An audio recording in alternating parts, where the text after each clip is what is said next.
Welcome back to the Thinking Crypto podcast, your home for cryptocurrency news and interviews. With me today is Dan from Crypto Capital Venture. I've been a follower of Dan's for a long time, watching his content. He has over 300,000 subscribers on YouTube. And Dan, it's great to have you on. Tony, I appreciate being here. It's great to catch up, great to finally meet you, and I'm looking forward to hanging out for a little bit. For sure, man. Like I said, I've been a follower and a watcher of your content. So I'm like, I got to get you on because you do some great analysis. We're going to talk about Bitcoin, the bull market or bear market, and ADA and XRP and so forth. But let's start with your background. Where are you from and where'd you grow up? Grew up just outside of Philly, so many people could probably catch it in my Philly accent, kind of have a little Philly accent, but grew up in PA. Recently moved out of PA around a year ago, but just kind of grew up mainly coming out of high school as an entrepreneur, I guess you could say, and just found myself kind of trickling my way into the crypto space, as you could say. So what was your first encounter with Bitcoin and what was like your aha moment? Like, okay, I know you're more of a, like maybe a trader, but what was your thought process behind the technology as well? Yeah, so I think a lot of people, especially that watch my YouTube channel, might be surprised when I say I'm actually not a trader. I do. I trade like in my own little time once in a while. I like to mess around with like leverage trading sometimes. But for me, that is just like complete, like that's just to the side. It's like a gamble. It's not something that I'm doing on a daily basis. Sure. Which is what led me into crypto, to answer your question. It's this macro picture. And it's the timing of where crypto was when I kind of entered the space, which was just like, wait a second. I fell hard in 2008 with the housing market crash. I got caught in the middle of that as an investor, making bad decisions, not having a long-term enough outlook and understanding markets. I failed big time. And I learned a big lesson, but it was such a valuable one. So when crypto kind of came around as an opportunity for me, I started kind of looking at it from that angle. It's like that macro look. And for me, the reason I started the YouTube channel was to track the charts because I get wrapped up on the zoomed in charts. I get wrapped up in like the day-to-day price movement. I really do. I still do. And I wanted to have a way, like an outlet to kind of track that journey, the emotional aspect of it, and control it.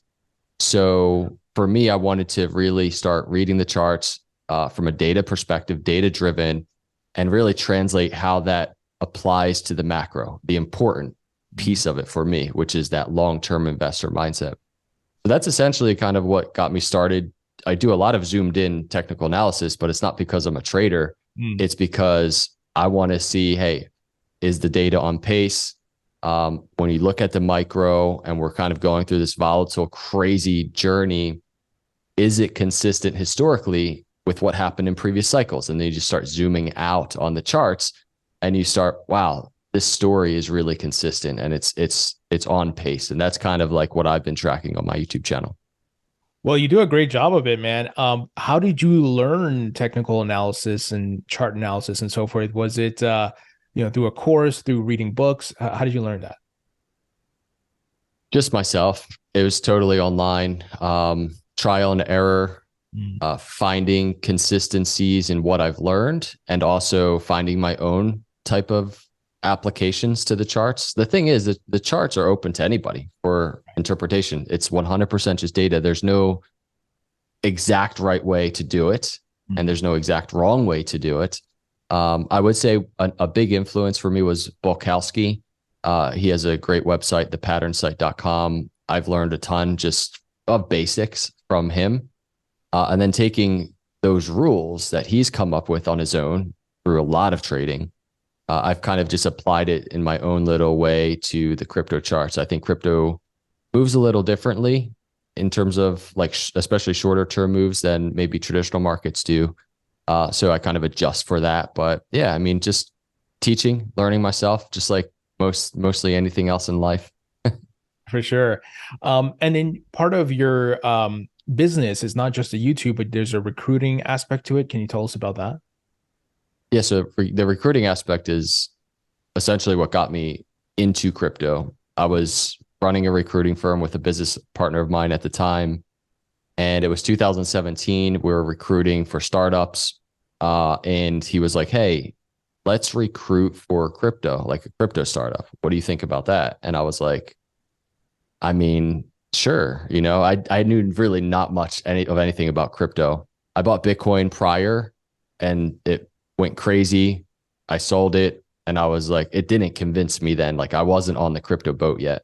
Mm-hmm. But this time we started, kind of stepping foot in the startup side of crypto. And as a recruiter, I started seeing, well, these are like legit crypto startups that are building and growing. Mm-hmm. And for me, that kind of is what sold me on crypto, not just being some like, come and go type of thing. That's where I really started paying attention because I'm like running a business here and I'm helping actual crypto companies grow. Right. Because the space is really that early. And so that's where I started to notice the true opportunity. And I was just like, I was right into it. Let's talk about the charts. There's a lot going on right now. Bitcoin made a move and there's two camps, of course, the bears and the bulls. Bears saying this is a bull trap, may roll over to, lower lows. Bulls saying this is a start of the retracement for Bitcoin, or some who have the idea that it's going to go to new all-time highs. I am not in that camp. I think the 4-year cycles are playing out, but I want to get your thoughts. What are you seeing in the short term as well as the long term for Bitcoin? Short-term volatility, long-term volatility. No, but I'm just kidding. But to answer your question, is exactly why I do technical analysis. Is we are seeing this dynamic of narrative, right? And it's this bull versus bear narrative. And especially if you're on crypto Twitter, you just see all of these predictions and people arguing with each other. Like, we're the bear market's over, the bull market's starting. I did actually a video today talking about when I think the bull market will start. And, I think we're probably just over a year away from that actually happening. Sure. But, I can open up the charts if you want. Yeah. And we can we can just look at it. So let me just share my screen real quick. So I want to start here, and it's not to bore anybody, but this is S&P 500. It really is just a reminder. And I wasn't doing this in the last bear market low in 2018. We were tracking Bitcoin. Maybe I should have been, but I wasn't tracking equity markets. I wasn't tracking what's going on the traditional side of things. But this chart, if you care about Bitcoin, if you care about crypto and what direction we're headed, this chart is like everything right now. And so I want to just chart something in the short term to kind of give us an idea as it kind of plays itself into the long term. So this is just a S&P 500 chart, kind of a reflection of equity markets. This bear market, we've been in this, you see these lower high resistance. It's just, we get this rally to the upside and it just falls to the downside, rally to the upside. These are, from a technical analysis perspective, it's a swing high to swing low. And it's just this drawback to a key area. So when you start thinking or hearing about things like bull traps, for me, and this is on a weekly chart, this is very zoomed out. This isn't like short term. But for me, these lower high Fibonacci channels, these retracement channels are just really nice pictures of what could potentially be a bull trap. And here's a bull trap on the macro.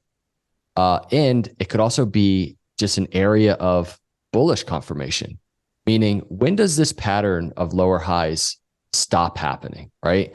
And you can see most recently, we've had another swing high to swing low, back to another Fibonacci retracement, and it's been resistance. But right now, and this is why I wanted to bring up the S&P 500 chart before we talk about Bitcoin, is when you're looking at this chart, we're getting close to a potential bullish confirmation. It hasn't happened yet, but we have this rejection here, kind of comes back down and just falls through these moving averages, the 20-week, the 50-week, and then the same thing here. Rejection at the 50-week moving average, falls through the 20-week moving average and down. Now we have, again, 50-week moving average resistance, Fibonacci lower high resistance. But check out what's happening. We're falling through the 20-week, but it didn't put in a new low. And we're actually kind of coming back above the 20-week right now and testing the 50-week moving average and also this lower high Fibonacci. So for me, from a macro perspective, because everybody's trying to figure out, is the bear market over? Is the shift happening into the bull market? For me, this chart, I know it's not a crypto chart, but it really is. I mean, crypto is heavily correlated to what's happening here.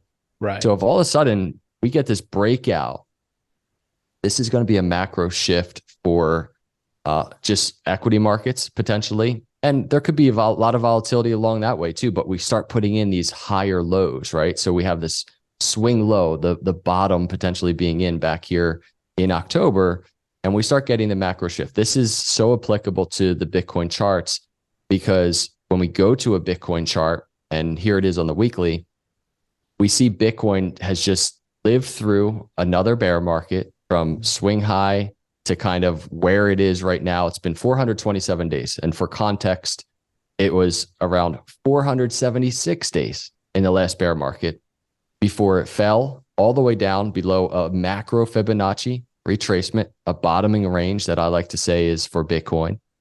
And this time again, it's taken 427 days to kind of fall below and kind of pop back above that 786 line, this yellow Fibonacci. So cycles of Bitcoin, and this is what's so amazing, are playing out like so well, right? These 4-year cycles that everybody talks about. The fundamental thing is it's through this recession. It's through all of these collapses that we've seen. That's what's impressive to me. Yeah, because this is the first time it's experienced that type of economic condition, right? It's been, to your point, correlated to the stock market and equities market, and which has been in a 10-year bull market. So it's good to see. It's kind of like, what doesn't kill you makes you stronger, and I think that's the case here for Bitcoin. Yeah, 100% agreed. And whether or not it holds up, and the bottom is in, or the bottom is at the very least forming right now, that's obviously up for debate. This is a monthly chart, by the way, on Bitcoin. So you go over to like the daily chart, and here's what's going on. You zoom in. Here's our 786 line. This is a really big key Fibonacci drawback line. I talk about it all the time, but you can see Bitcoin bottoming below, just like prior bear market lows in 2018, 2015, and right now exiting. So the amount of volatility that's going to happen all here, it's insane. And this is why I enjoy doing technical analysis, because for me, I like to just reel the emotions in, just notice and know that it's going to happen. We might get, we could literally get like, just if you take our price range, right, we could get a continuation of Bitcoin right now, 30,000, right? 30% gains. Just as easily as Bitcoin can fall, right? Sure. Earnings are bad over the next couple of weeks. Fed does something or announces something crazy. Bitcoin's going back down below the 786 to 20% to downside. I track these charts on the zoomed in to anticipate these scenarios, so I'm ready mentally, and I'm handling my portfolio properly so that I'm making the right decisions for this chart. And again, this is the zoomed out chart, the bigger picture chart. So that's essentially what I'm watching on, Bitcoin. Tough question for you, because to your point, there's two scenarios that could play out there. If you could put percentages on a scale of 100%, what percentage could we see that retracement where Bitcoin goes to about 30, 35K? And on the flip side, it rolls over, it goes down to maybe 12K. What percentages would you put on both? Like, you mean probability? Probability, excuse me. Yeah. So my way of thinking is, and it's not because I'm a bear, but I would say 75% that we're going to retest at the very least a 786 line. And for that to happen, it would probably be off the back of, this is the S&P 500 chart, resistance right here at the 50-day, resistance at this Fibonacci we talked about, and maybe potentially some more consolidation down on the S&P. That's going to bring Bitcoin back down to test the 786 down here. The 20-week moving average is a really big area. It's around 18,000. It's not huge, not that big of a drop, but I lean towards the downside. And, That's around the 786 line is 17% fall. And I don't do it because I'm bearish. I'll sit here and say, and I think I mentioned in a video I just recorded the other day, like, I want to be wrong about that. I want Bitcoin to actually prove me wrong, do one of those things, because it does it. And it's just like, it keeps going. It's going crazy and it shocks everybody. I want that to happen. I enjoy that. But if you just look at the daily RSI, it's just, look how overbought it has been. Super overbought. Last time that was that overbought was in the bull market, all the way back here in January 2021. And it was big drop after that happened. So time will tell, and we'll see. But I would say 75% of me thinks that crypto will, or Bitcoin and crypto will, just kind of fall, take a nice little retracement. But you don't think that the doomsday Armageddon situation of some saying, it's going to 10K or 9K, you don't think that's going to happen? It's more of bouncing off the support at 18, 17 or so. Yeah, well, I can't anticipate that there will be support there, but that's why I do technical analysis. It's not to predict. It's to anticipate that Bitcoin will get there, but then watch what happens when it does. You know what I'm saying? Is there a bullish confirmation of support? Because that 786 line from a macro perspective is huge. This is a daily chart, right? So if I'm going to go all the way back. Here's the last bear market right here. There's Bitcoin bottoming below the 786. But here is Bitcoin in 2015, bear market low. So notice actually what it did. Broke the 786 line, was going crazy, kind of like right now.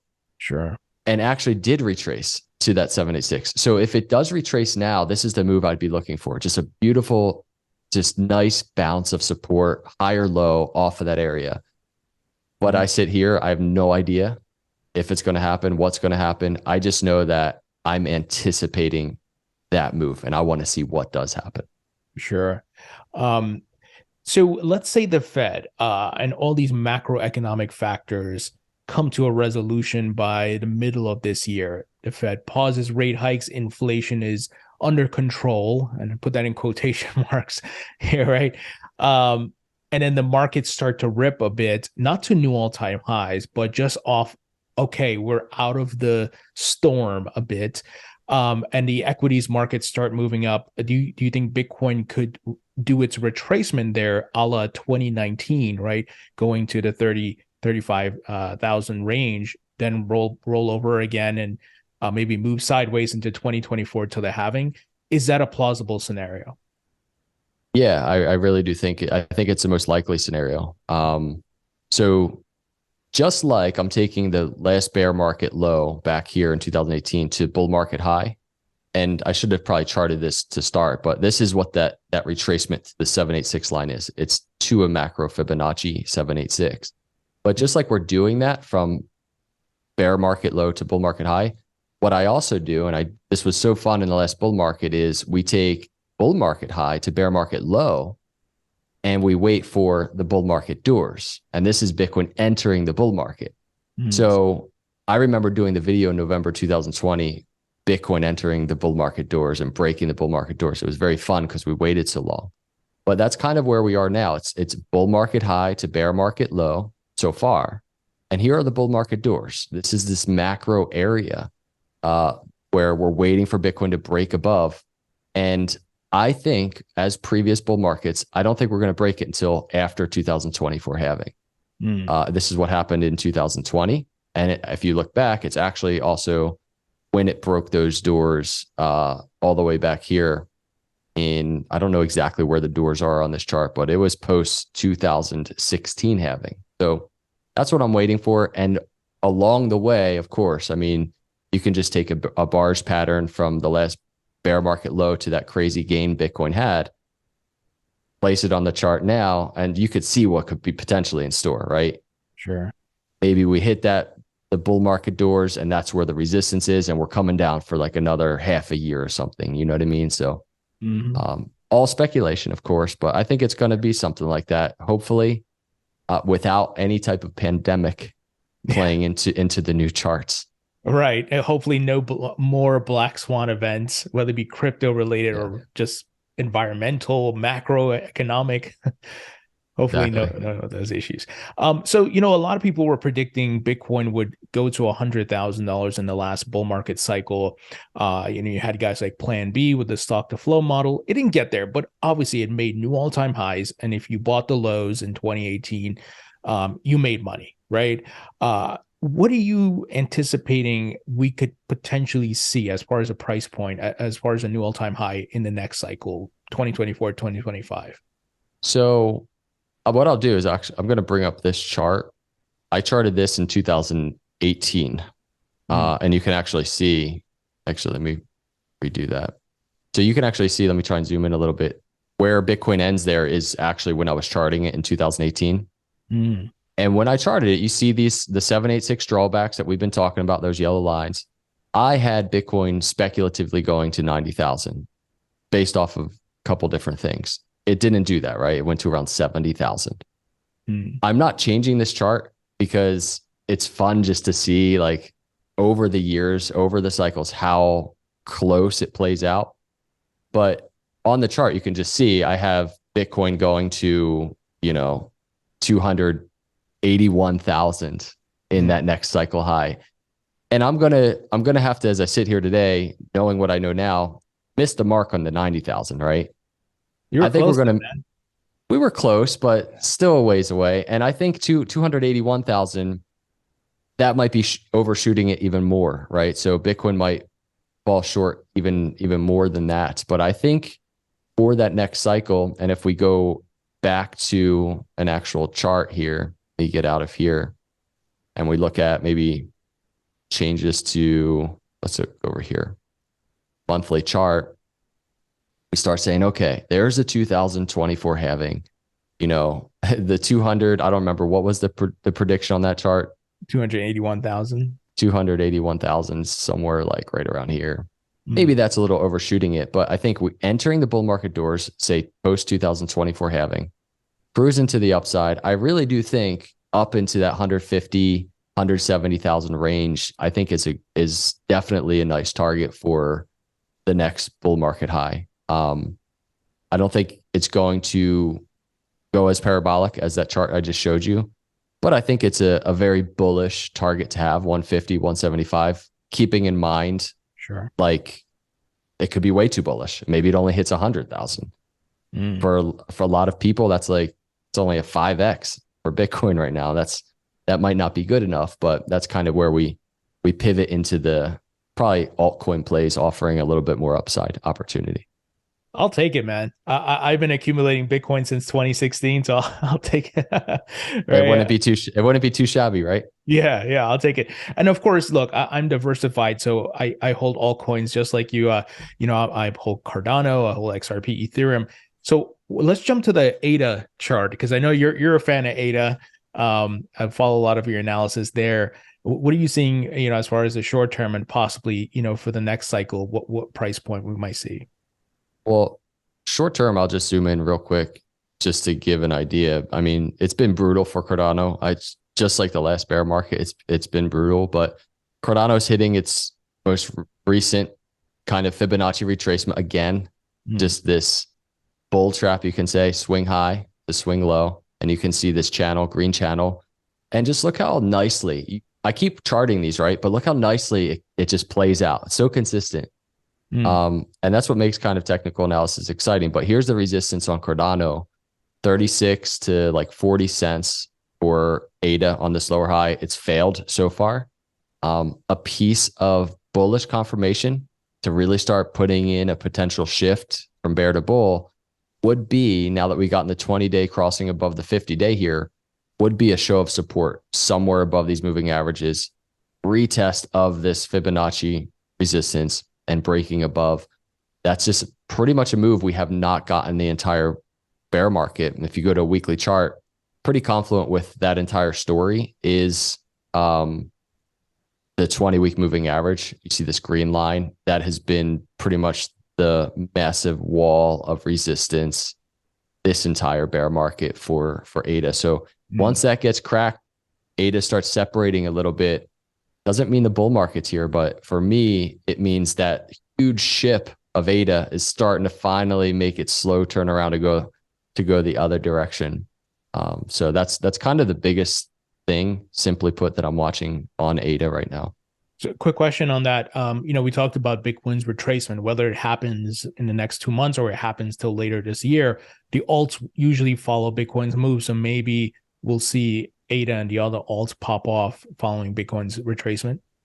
If Bitcoin falls, Oh, if Bitcoin or retraces, excuse me. oh, if it goes back up, if it Yes. starts kind of pumping, yeah. Mm-hmm. I mean, I would anticipate coins like ADA will outperform Bitcoin in terms of gains and follow Bitcoin. But I think I have the unpopular opinion where I'm not necessarily looking to Bitcoin to move or altcoins to start moving. Mm. Like, hey, Bitcoin's moving, altcoins are moving. I'm looking at equity markets to move. And then I'm just looking at all of crypto to move with them. And for me, that's the story that's playing out. And I just think altcoins, if there's going to be a bull environment, altcoins are going to more than likely outperform Bitcoin. Mm. So I kind of have this theory that altcoins aren't following Bitcoin in the same way that they used to years ago. It's more just crypto markets are following equity markets. That's kind of my thing. Well, I'm actually glad to hear that because I think a lot of people have been waiting to see the decoupling of alts from Bitcoin, where it doesn't always, to your point, have to follow Bitcoin's move. Exactly. I don't think it does at all. And I mean, even a lot of times, and I've done TA for years now, and I'm sure you've seen as well. There's so many times Bitcoin's not doing anything, and altcoins, a certain altcoin is going crazy. Sure. Why is that? I thought every altcoin needed Bitcoin to move Mm. in order to do something. You know what I'm saying? So I just think that decoupling has already started. And as we start seeing market share of these altcoins and all of these growing projects and all the value coming into all of these other blockchains start growing, I think it's only going to become more and more true that altcoins have decoupled from Bitcoin in terms of how they move. Mm. So, hard question for you. Yeah. What price do you think we see in the next, as far as the next all-time high in the next bull market? ADA did really good in the last bull markets, and I'm Yeah. curious what your price prediction is there. Eh, You know what? That's funny, man, because I want to do a video on that. And I've been putting a lot of thought into it. I haven't actually come up with my number yet. Um, so I mean I could throw a number out there and it might not be what I actually come up with because I really need to do a lot of charting and evaluate the last bull market where I got some things wrong. But I would say, I mean, from a realistic perspective, I really think, $8 in a very bullish environment is 100% doable. Mm. For somebody that wants to play it a little more conservative in a prediction, maybe $5 to $8 is a nice range. But I just see a ton of value coming into play for ADA. If you zoom out on this chart, you can see I have on the chart as a reminder for me, a $15 ADA is $500 billion market cap.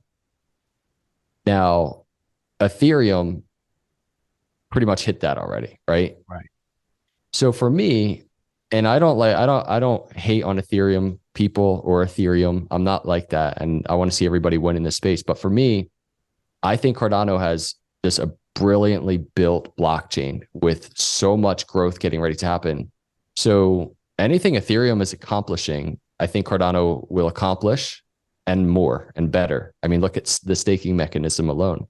Yep. But so if we're talking Ethereum hit 500 billion, I think Cardano could, and that's $15 ADA right there. So I'm not saying this cycle, I'm not saying that, but when I have those numbers in mind and I'm just kind of like, man, on the long term, I think those are realistic.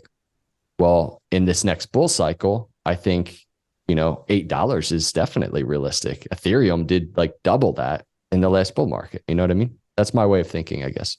Yeah, and I'm of the same mindset. I'm bullish on ADA. I've had Charles Hoskinson on my show, That's right. interviewed him quite a few times, and we talk about all the things they're building, what they have planned, and the adoption and partnerships and so forth.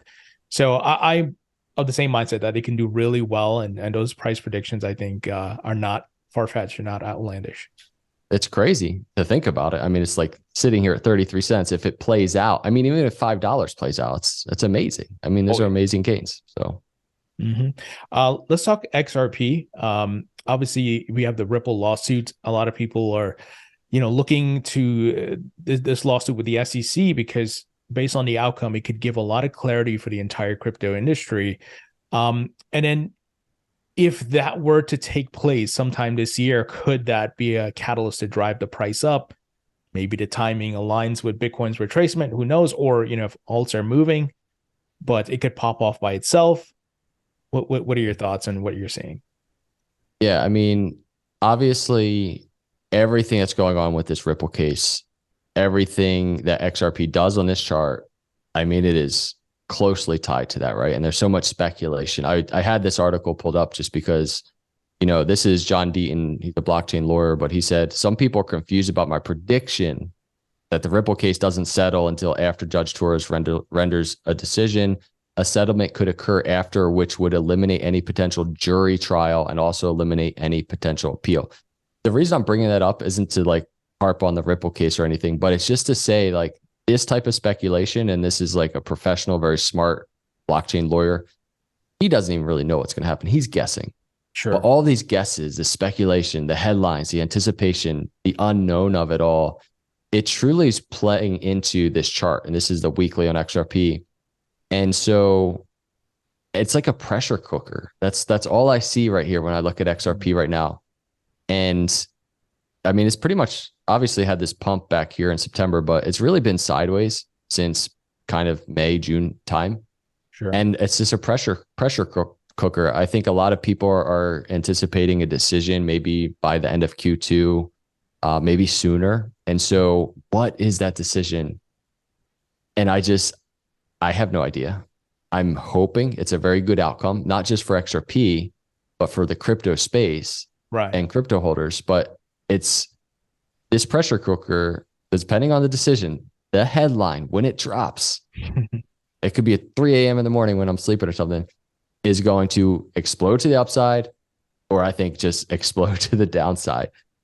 And it's incredible to watch this story play out, especially because it does have an impact on non-XRP holders. Right.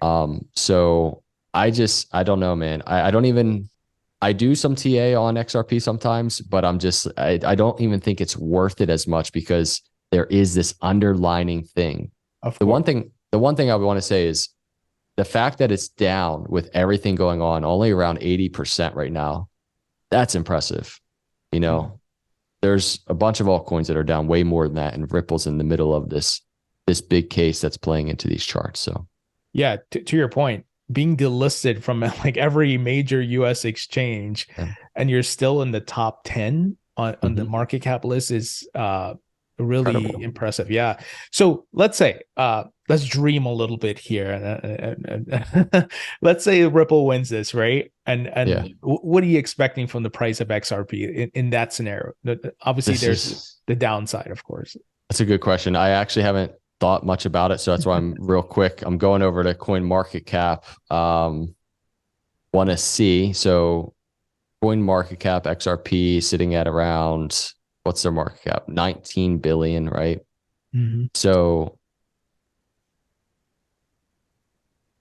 thinking. So 19 billion. Because here's the thing, when I'm reading about, people predicting what XRP is going to do, they're talking about like ridiculous numbers, and they don't take into account like market cap. Right. So I think, and I'm just doing this right off the top of my head. Back at a napkin. Yeah. Yeah. I mean, if obviously huge barrier to break is all-time high, right? Mm-hmm. And that's around 500, 600% away. Now, I don't think XRP, great outcome, right? Crazy outcome for the case. XRP is exploding. I don't think it's like going right to all-time high. It's not going like right to $3. It's going to pump probably 100, 200%, I would say. Start hitting some type of resistance at this all-time high back here, the second all-time high. Mm-hmm. And depending on really what the markets are doing, is I think what would happen next. I don't think it's going to be the scenario where XRP absolutely just explodes and is going to like, like let's say it happened today, right? If you look at, we could take Ethereum market cap. It's not even 200 billion. XRP is not going to win the case and then all of a sudden be number 2, right? Doing a 10x. I don't think that's going to happen. But I think like a 3 to 5x, maybe in the shorter to midterm is definitely doable for XRP in this really nice bullish environment. And then in that case, you're looking at, maybe 60 to $100 billion market cap for XRP rather quickly. And that's like a really, I think, bullish type of scenario if that were to happen. Yeah. I am an XRP holder to be in full disclosure, but also. So tell me, I'm curious what your thoughts are. What do you think it would do? I'm honestly not sure. Just because the fact that exchanges will have to relist, and I don't know what that process looks like, where if people want to buy, given that, look, there's positive news that Ripple won, can they even access XRP, right? It may take months for these exchanges to get things back up and running.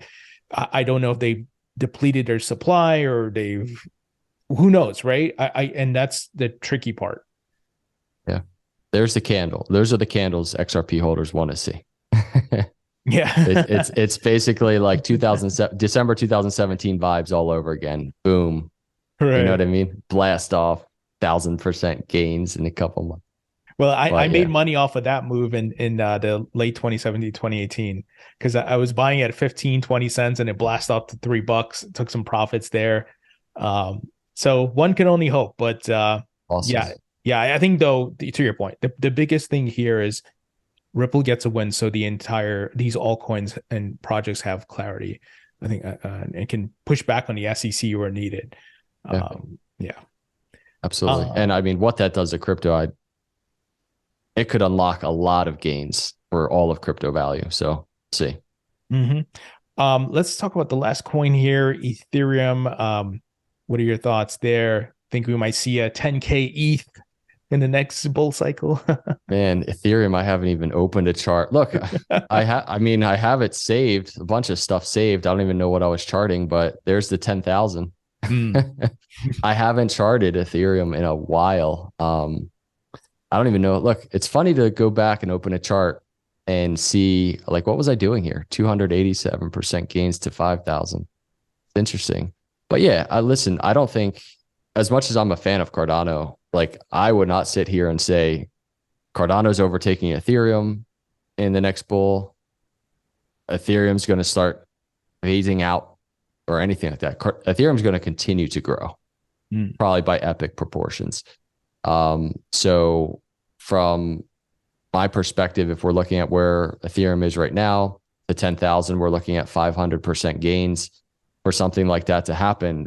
We're really in a bull environment where I think Bitcoin has broken the bull market doors that we just discussed, and crypto's just moving. So what was your question was, is 10,000 doable or? Yeah. Is that doable in the next bull market cycle? Yeah, I absolutely think it is. $10,000 to $12,000, I think, is 100% doable. But it's always interesting too. These higher cap coins like Bitcoin, like Ethereum, it's just like 500, 600% gains, 700% gains. That's something. That's pretty awesome. But it's always amazing to me just to go down the coin market cap a little bit, and start seeing even more massive opportunities for like really solid projects that could potentially deliver way more gains. Do you know what I mean? So Ethereum chart is whether you hold Ethereum or not, I think is a very valuable chart, such as Bitcoin is as well, in that it offers like this roadmap of what is possible, a picture of what is possible for total market cap of crypto, because then you can start using that as kind of this anchor point to start brainstorming lower cap, maybe higher risk coins, and start kind of getting your portfolio a little bit more balanced in terms of risk reward. And this is just the way that I see it. This is how I approach these markets. So that's kind of what I do. Yeah, that's great insight, man. There's people out there who are saying the flippening or whatever it may be could eventually happen, that Ethereum may overtake Bitcoin as the number one. Do you think that will ever happen, or Bitcoin is kind of the lead horse here and just has the brand and so forth? Yeah, it's a really good question. Um, I think you really have to start zooming out. Like Mm, you have to start thinking ahead even more than I like to think ahead for something like that to happen. You know what I mean?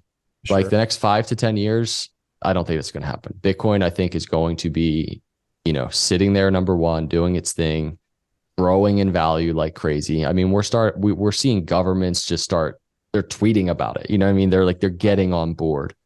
Um, but as you have things like Ethereum and Cardano, Cardano trying to be built as operating, a financial operating system of the world.